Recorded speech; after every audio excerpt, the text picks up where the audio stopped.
Hello बच्चों, कैसे हैं आप लोग। आई होप कि सब अच्छे होंगे। तो आइए स्वागत करते हैं आपका केमिस्ट्री के ऑनलाइन प्लेटफॉर्म ई रसायन पर।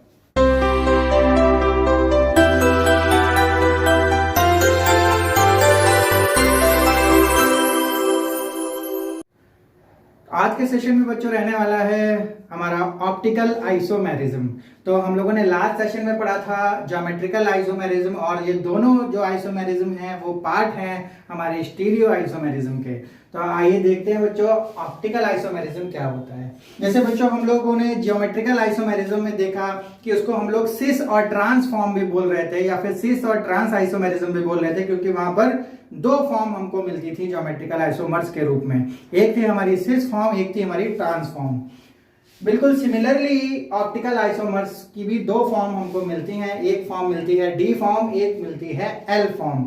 और एक्चुअली इसको हम लोग डेक्स्ट्रो रोटेटरी फॉर्म भी बोलते हैं। Dextro rotatory. बच्चों बिल्कुल घबराने की जरूरत नहीं है, अभी डिटेल में बात करेंगे कि ये डी और एल फॉर्म एग्जैक्टली है क्या। और यहां पर है, इसको हम लोग बोलते हैं laevo rotatory form. Laevo rotatory form, या फिर यहां पर हम लोग डी को बताने के लिए हम लोग पॉजिटिव का भी साइन लगा देते हैं, और एल को यहाँ पर रिप्रेजेंट करने के लिए नेगेटिव का भी साइन यूज कर सकते हैं। तो इन तीनों तरीके से हम ऑप्टिकल आइसोमर्स को शो कर सकते हैं। या तो हम डी लिख सकते हैं, या फिर पॉजिटिव, या फिर हम लोग डेक्स्ट्रो रोटेटरी भी लिख सकते हैं। तो यहाँ पर हम लोग बी और एल फॉर्म किसको बोल रहे हैं? तो जो आइसोमर्स हैं वो होते हैं जिसका मॉलिक्यूलर फॉर्मूला सेम होता है, लेकिन कुछ डिफरेंसेस होते हैं हमारे अरेंजमेंट ऑफ एटम्स में। तो यहाँ पर क्या है, तो यहाँ पर कुछ ऐसी प्रॉपर्टी होती है, जो कुछ ऐसे मॉलिक्यूल होते हैं बच्चों, जो कि क्या करते हैं, हमारी प्लेन पोलराइज्ड लाइट को रोटेट कर देते हैं। क्या कर देते हैं? प्लेन पोलराइज्ड लाइट को रोटेट कर देते हैं। तो ये कौन सा फिनोमिना होता है? जैसे हमारी कोई एक, ये हमारा कोई है लाइट सोर्स, और इसको हम लोगों ने क्या कर दिया है, इसको हम लोगों ने किसी प्रिज्म या किसी की भी चीज के थ्रू इसको गुजार कर इसको एक यूनिडायरेक्शनल बना दिया, यानी इसका पोलराइजेशन करवा दिया है। तो जो हमारी ये जो लाइट निकल के आ रही है, ये प्लेन पोलराइज्ड लाइट हम लोग इसको बोलेंगे पीपीएल। तो इस लाइट के पड़ने पर, अगर सपोज करिए हमारा कोई यहाँ पर कोऑर्डिनेशन कंपाउंड है, कोऑर्डिनेशन कंपाउंड पे अगर जब प्लेन पोलराइज्ड लाइट पड़ती है, तो अगर उसको रोटेशन मिलता है, यानी अगर वो बच्चों इस डायरेक्शन में टर्न हो जाती है, दैट मींस राइट साइड में, तो उसको बोलते हैं हम लोग डी फॉर्म, यानी डेक्स्ट्रो रोटेटरी हो गई है। वो जो हमारा कंपाउंड है वो कैसा है? डेक्स्ट्रो रोटेटरी है, क्योंकि वो प्लेन पोलराइज्ड लाइट को क्लॉकवाइज डायरेक्शन में रोटेट कर रहा है। इसी तरीके से अगर हमारा कोई कोऑर्डिनेशन कंपाउंड है और वो प्लेन पोलराइज्ड लाइट को एंटी क्लॉकवाइज रोटेट करता है, तो उसको बोलते हैं कि हमारा जो कंपाउंड है वो है लीवो रोटेटरी। तो बच्चों आप लोग यहाँ पर समझ गए होंगे कि जो हमारी ऑप्टिकल आइसोमेरिज्म है उसको हम लोग देखते हैं कि हमारी जो प्लेन पोलराइज्ड लाइट है उसको वो किस डायरेक्शन में कर रहा है रोटेट। तो उसके अकॉर्डिंग, उसके बेस पर हम लोग ऑप्टिकल आइसोमेरिज्म को दो पार्ट में डिवाइड करते हैं। एक हमारा डी फॉर्म हो जाता है, एक हमारा एल फॉर्म हो जाता है। तो आई होप बच्चों कि आप लोग डी और एल फॉर्म समझ चुके होंगे। लेकिन जब हम लोग ऑप्टिकल आइसोमेरिज्म पढ़ते हैं तो बहुत सारे टर्म पढ़ते हैं, जैसे कायरलिटी हो गया, एनेंशियोमर्स हो गए, डाइस्टीरियोमर्स हो गए, या फिर हमारा कायरल सेंटर हो गया, या फिर प्लेन ऑफ सिमेट्री हो गई। तो इन सारे टर्म्स का हमारे ऑप्टिकल आइसोमेरिज्म में क्या काम होता है, तो इसको बात को हम लोग जब समझेंगे तो सबसे पहले हम लोग एक क्वेश्चन को डिस्कस करते हैं। और वो क्वेश्चन है कि ये जो डी और एल फॉर्म है, ये तो रोटेशन दिखा रहा है, तो ये तो हम लोगों को ऐसे पता नहीं चलेगा जब तक हम लोग या तो उस पर्टिकुलरली मशीन की बात ना करें जो इसको पहचान पाए कि ये कौन से लाइट को रोटेट कर रहा है। अदरवाइज हम लोग ऐसे तो नहीं पहचान पाएंगे कि कौन सा डी है, कौन सा एल फॉर्म है। तो इस आइडेंटिफिकेशन के लिए कि हम लोग किसी मॉलिक्यूल को देखकर कैसे पहचान पाते हैं कि वो डी है या फिर एल फॉर्म है, तो उसके लिए बच्चों कुछ टर्म्स होते हैं, उसके लिए कुछ हमारे टूल्स होते हैं। आइए बच्चों देख लेते हैं कि वो कौन कौन से टूल्स हैं।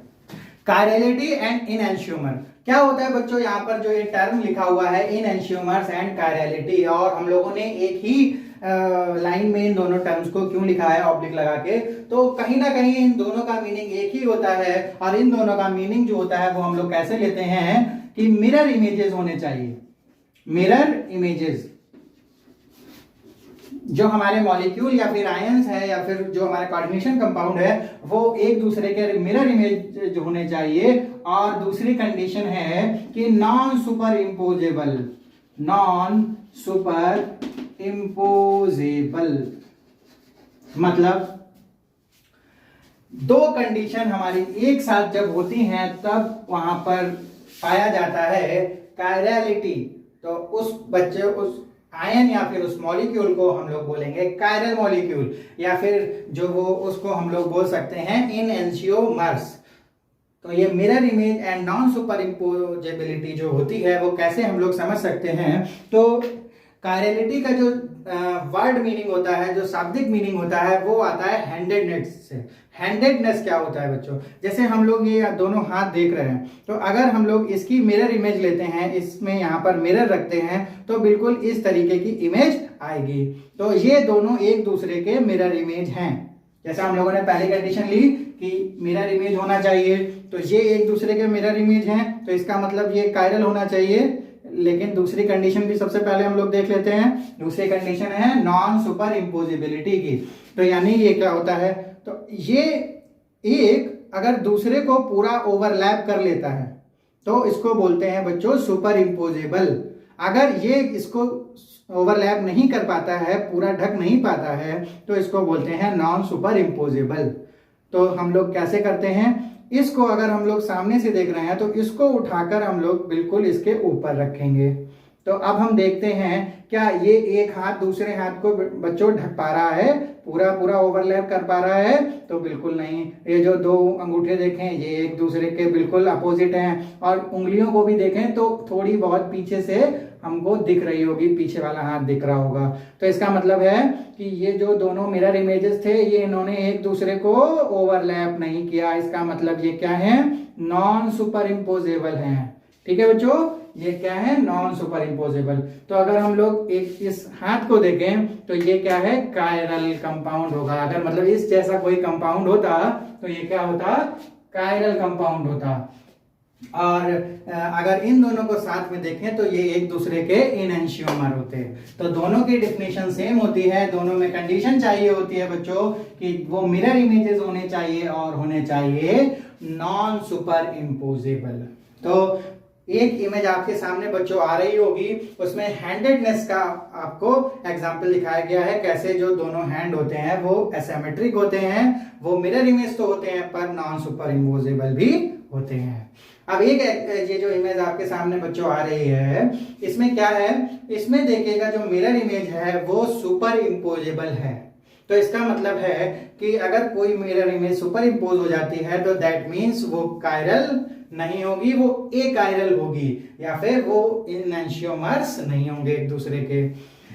यहाँ पर एक एग्जांपल हमारा ऑर्गेनिक कंपाउंड है जिसमें कार्बन है और हमारे 4 डिफरेंट ग्रुप लगे हुए हैं।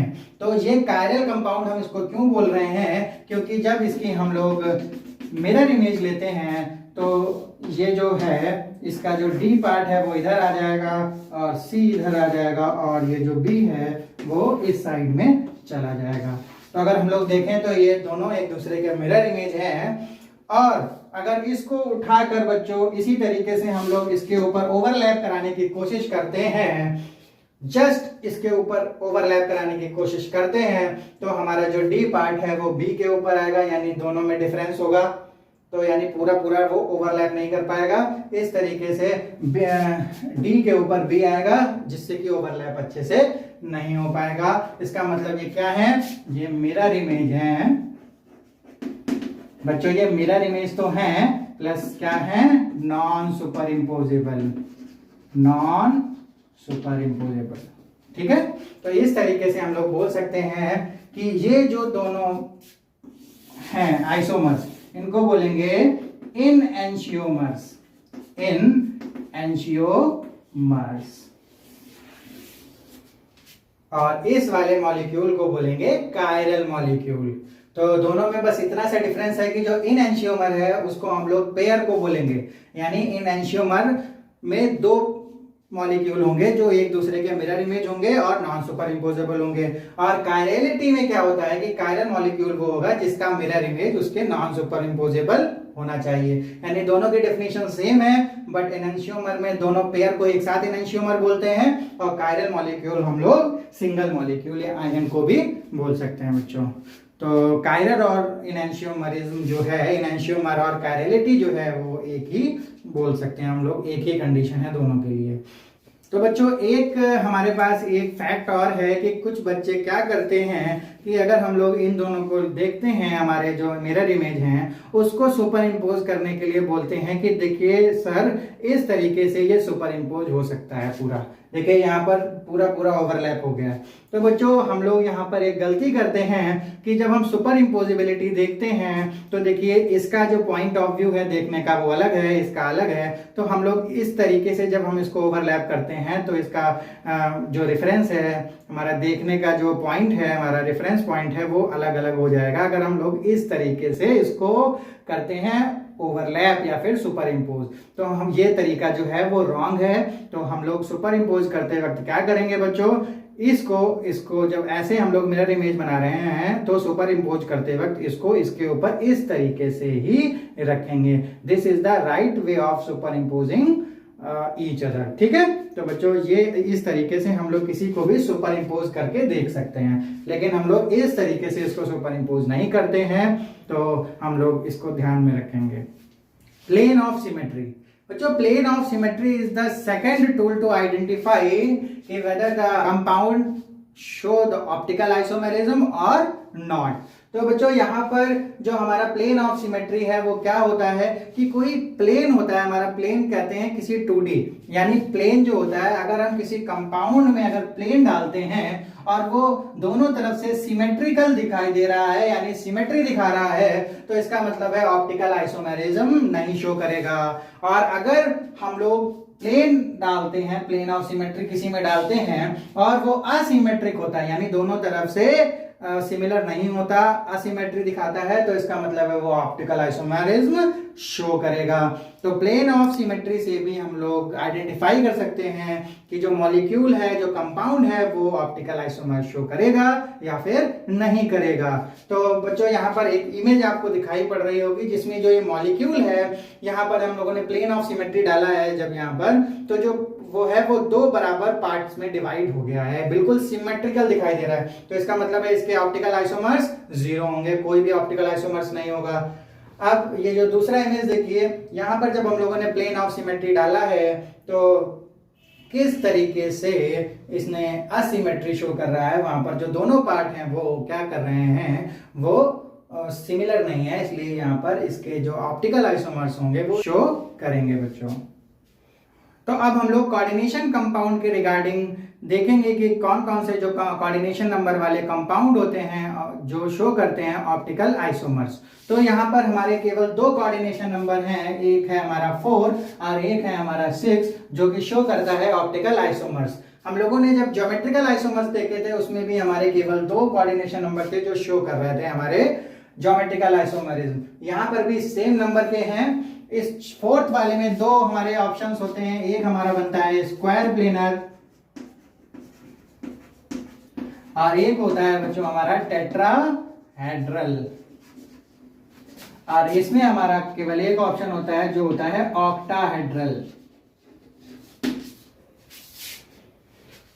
तो ये जो स्क्वायर प्लेनर होते हैं ये दिखाते हैं प्लेन ऑफ सिमेट्री। जब इन स्क्वायर प्लेनर बच्चों बिल्कुल आप इमेज की हेल्प से देख सकते हैं कि एक स्क्वायर प्लेनर हमारा कंपाउंड है और इसमें हम लोग प्लेन ऑफ सिमेट्री ड्रॉ कर सकते हैं, प्लेन ऑफ सिमेट्री डाल सकते हैं। इसलिए जो स्क्वायर प्लेनर होते हैं ये नहीं दिखाते हैं हमारा ऑप्टिकल आइसोमर्स।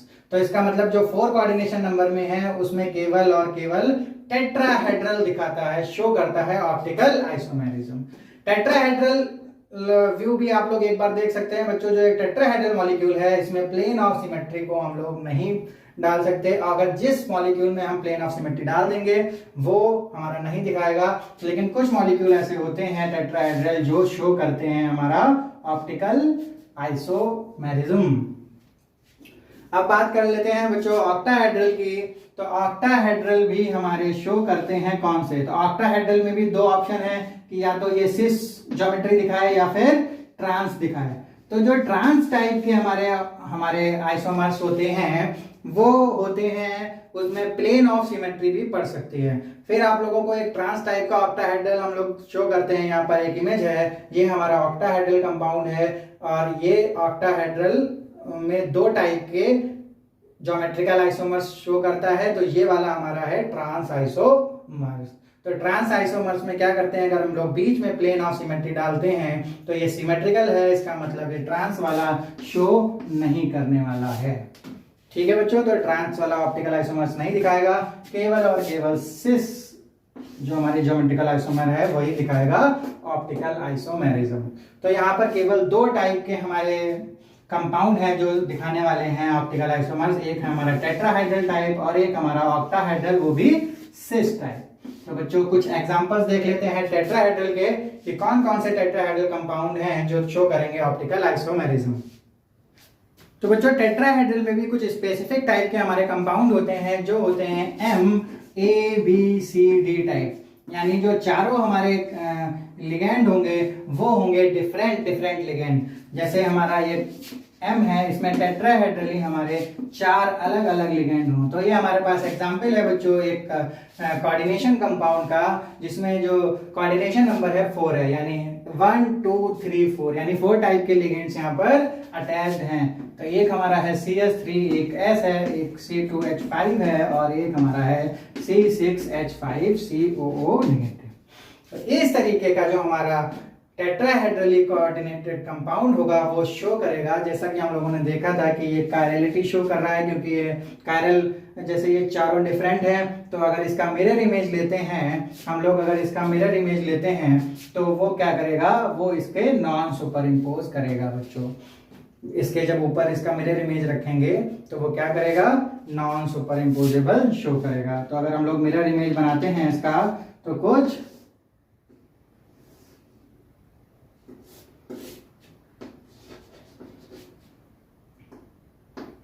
तो बच्चों यहाँ पर दो फॉर्म आ जाएंगे ऑप्टिकल आइसोमर्स की, एक फॉर्म दिखाएगा D फॉर्म और एक हमारा दिखाएगा L फॉर्म। एक हमारा D फॉर्म दिखा रहा है, एक L फॉर्म दिखा रहा है, यानी एक हमारा क्लॉकवाइज रोटेट करेगा प्लेन पोलराइज्ड लाइट को, एक हमारा एंटी क्लॉकवाइज रोटेट करने वाला है। तो इस केस में हमारे दो ऑप्टिकल आइसोमर्स यहाँ पर शो हो रहे हैं बच्चों। अब और तरीके के इसमें टेट्राहेड्रली जो कंपाउंड होते हैं वो ऑप्टिकल आइसोमर शो नहीं करते हैं। बात करते हैं हम लोग ऑक्टाहेड्रल कंपाउंड्स। तो बच्चों आपके सामने एक टाइप का हमारा ऑक्टाहेड्रल कंपाउंड है जिसमें हमारे 6 अटैचमेंट हैं, 2 हमारे बाइडेंटेड लिगेंड हैं और 2 हमारे हैं यूनिडेंटेड या फिर मोनोडेंटेड लिगेंड। तो यहाँ पर आ जाएंगे 4 अटैचमेंट और यहाँ पर 2 अटैचमेंट, तो इसका मतलब है 6 अटैचमेंट वाला एक हमारा कंपाउंड है जिसका निकालने वाले हैं हम लोग ऑप्टिकल आइसोमर्स। तो यहाँ पर अगर हम लोग इसको ड्रॉ करते हैं तो सबसे पहले हम लोग देखते हैं कि कितने तरीके से इसको हम लोग ड्रॉ कर सकते हैं।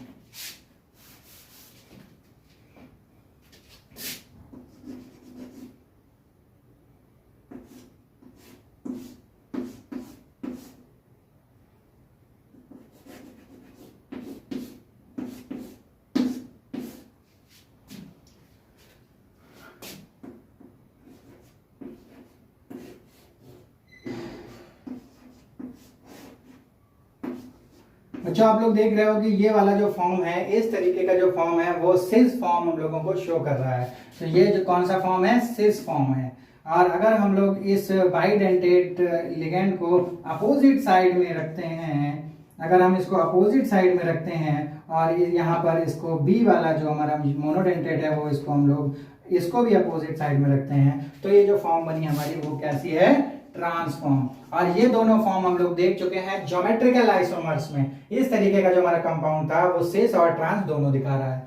तो अब हम लोग दोनों का देख लेते हैं कि किस तरीके से हमारा ट्रांस जो है वो नहीं शो करता है ऑप्टिकल आइसोमर्स और सिस वाला। तो सबसे पहले हम लोग इन दोनों की ले लेंगे मिरर इमेज। अगर हम इन दोनों की मिरर इमेज लेकर देखते हैं तो हमारा जो ये कंपाउंड है वो किस तरीके से फॉर्म होने वाला है।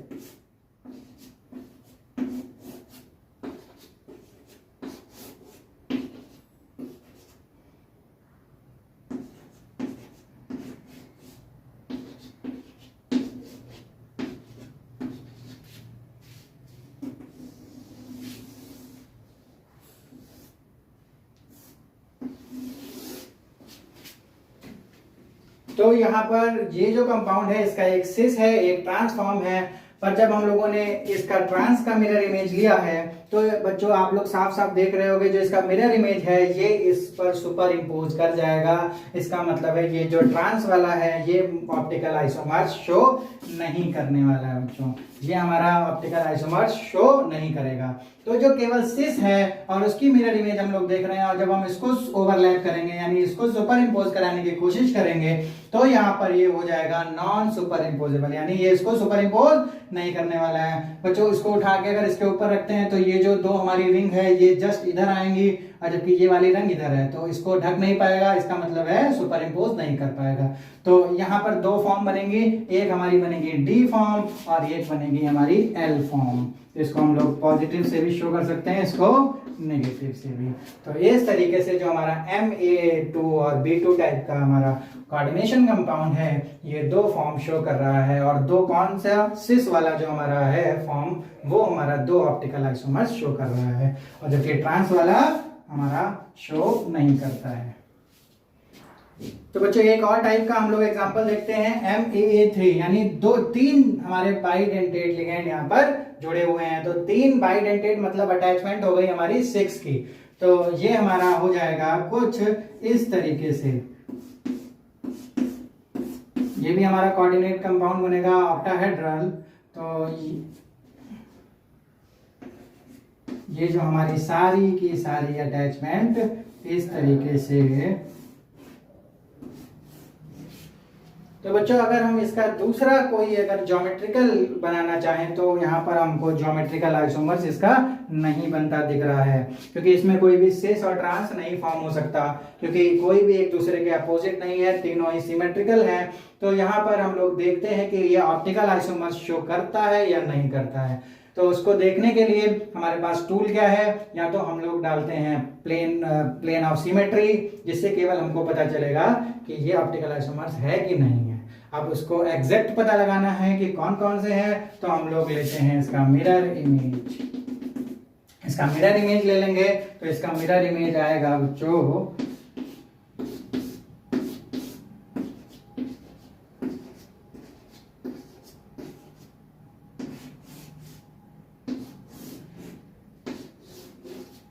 आप लोग देख पा रहे हैं इसका मिरर इमेज इस तरीके से आएगा। ये वाला जो लोब है वो जस्ट इसके पीछे आएगा और ये जो आगे की तरफ है ये भी दोनों इसकी तरफ हैं। तो ये इसका मिरर इमेज है। अब इसको अगर हम लोग सुपर इम्पोज करने की कोशिश करते हैं तो क्या बच्चों ये वाला जो हमारा कंपाउंड है ये वाला कंपाउंड को सुपर इम्पोज कर पा रहा है?